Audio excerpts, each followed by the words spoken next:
Hörmətli Nurlan, sizi səhnəyə olar? Məni? Bəli, zəhmət olmasa.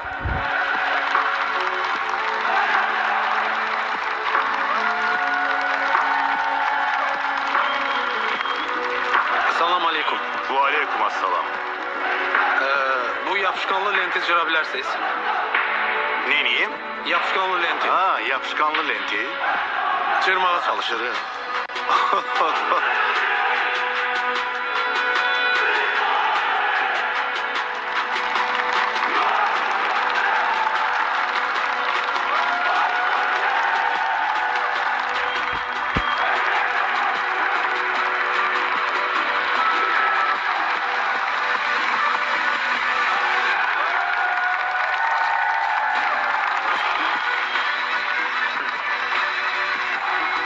Bilmiyorlar neçə kilosuz?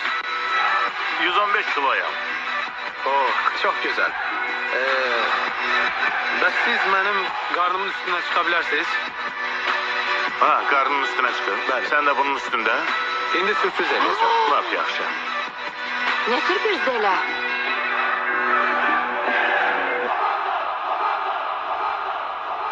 Oo, bu şişedir.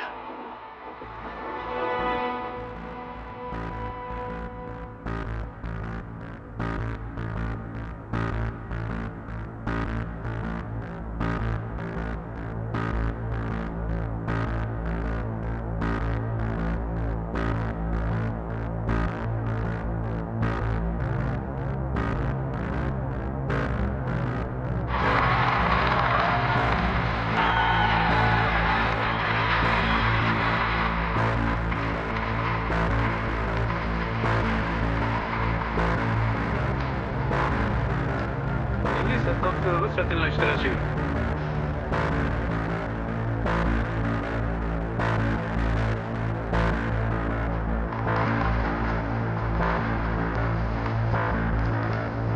Haydi. Haydi.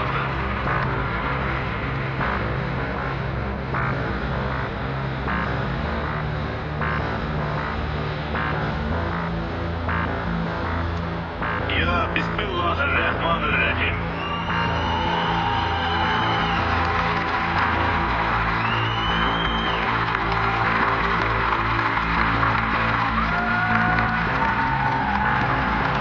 Çok sağ olun, minnettarım.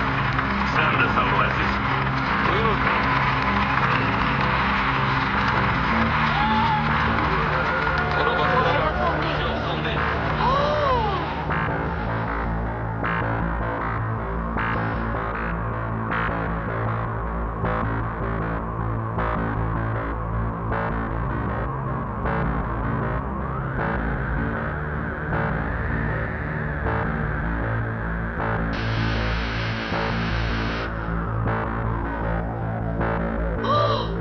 Onu yaşlanan hepten bağlayırlar.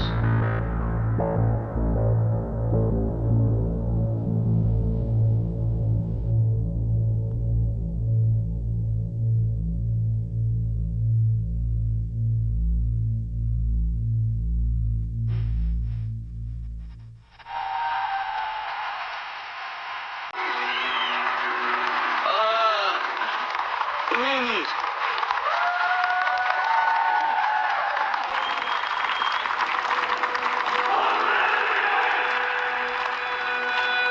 Yirmi dokuz, 28, 27, 26, 25, 24, 23, 22.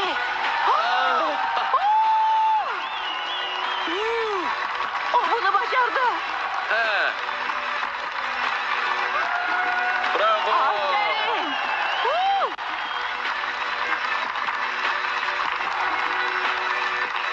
Huu!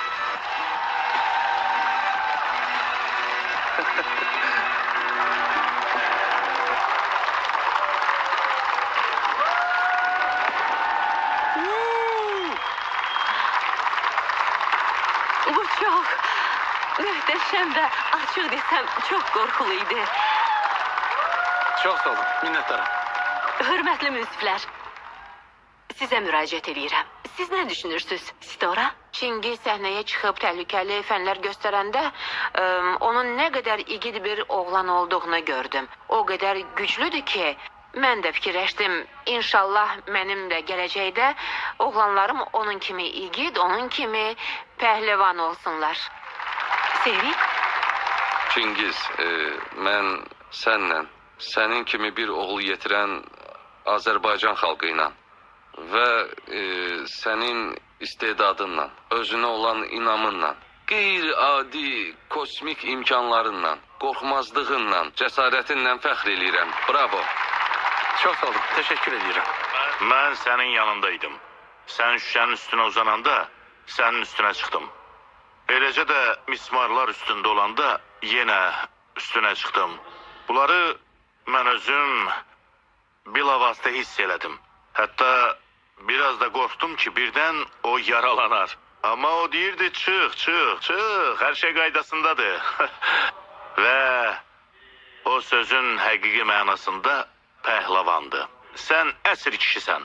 Valideynlərin səndən fəxr eləyə bilər.